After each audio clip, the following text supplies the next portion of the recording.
phone because in a lot of ways it is a refined version of the Xiaomi Mi 6, which is the company's flagship smartphone for the entire 2017. It has a larger display, 5.5 inches, which is up from 5.15, and also a higher capacity battery, 3500 mAh on the Mi Note 3 versus 3350 on the Mi 6. The front camera has twice the megapixel count, and for the most part I also prefer it in terms of the aluminium accents running all the way around its sides. And bizarrely enough, it manages to do all this while still being lighter than its former smartphone. Now, aside from that aluminium trim, the entire phone is covered top to toe in glass, and this construction makes it feel no less premium than some of the very best phones out there, for example the Note 8.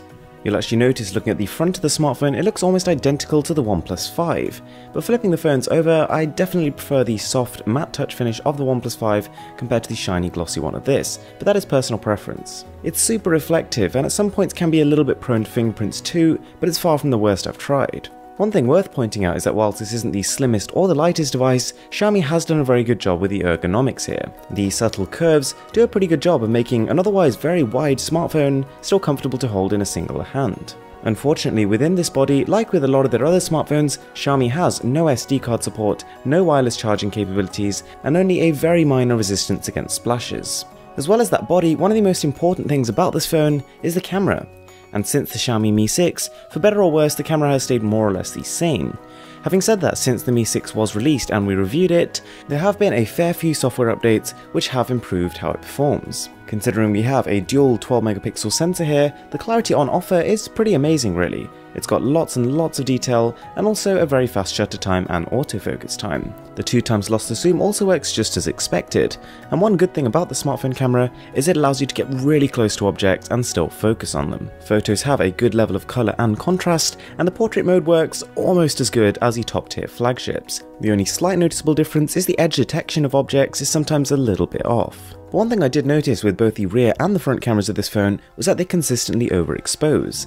The fact that it does this on both the rear dual cameras and the front camera probably implies that this is done on purpose. The idea is that by increasing the exposure manually, what you do is hide imperfections on people's skin. Having said that, even though the 16 megapixel front camera is very detailed, the fact that it's so overexposed often makes it seem like it isn't. The battery life has been every bit as good as I thought it was going to be. The combination of a high capacity as well as super efficient up-to-date components means I was getting about 2 days of usage if I was conservative. On a more moderate level of usage, it's more like 1.5 days, which is still quite a bit above average. Because this is the Chinese version of the smartphone, we're running MIUI 8 combined with Android 7.1.1, which isn't the most up-to-date package, but is still one of the best MIUI experiences I've had. As you probably know, this is a launcher packed to the brim with customization features. Everywhere you turn, there's a new wallpaper, a new theme, a new animation, and whilst a lot of people don't like its childish take on aesthetics, you can't deny that it's a very fast and snappy launcher. Worth bearing in mind if you're going to buy the Chinese version, you will have to deal with a few Chinese applications, and you will also have to sideload the Play Store. Not at all deal breakers, but nonetheless still a little bit irritating. Now unfortunately, whilst the display has certainly increased in size, the same can't really be said for its quality. The resolution has stayed exactly the same, and in the process of making it larger, the screen has lost a little bit of its vibrancy. It's not quite as high in terms of colour and contrast, and also doesn't reach quite the same level of brightness. It's not a terrible display and is actually definitely a step above the budget Redmi line of smartphones, but it really pales in comparison to a lot of the competing AMOLED panels, for example. Under the hood, it's a capable smartphone. We've got Qualcomm's latest Snapdragon 660 paired with 6GB of RAM, and whilst the 660 is not on the same level as the Snapdragon 835 in terms of raw benchmarking performance, when you're flicking between applications it's really tough to tell the difference.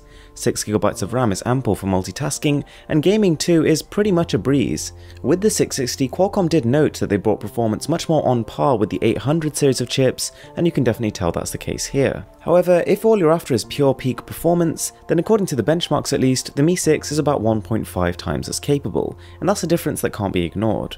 On top of that, I did actually find quite a few issues with various different applications where, without even opening, they would just instantly close again. Now hopefully that's because it's just a new chipset and they will be ironed out, but we can't say for sure. On the bright side, the fingerprint scanner is fantastic. It's fast, responsive, and you're pretty much never going to miss it. And then for the speaker, we've just got a pretty standard arrangement. There's one tucked away in the corner of the phone. It's really not very good.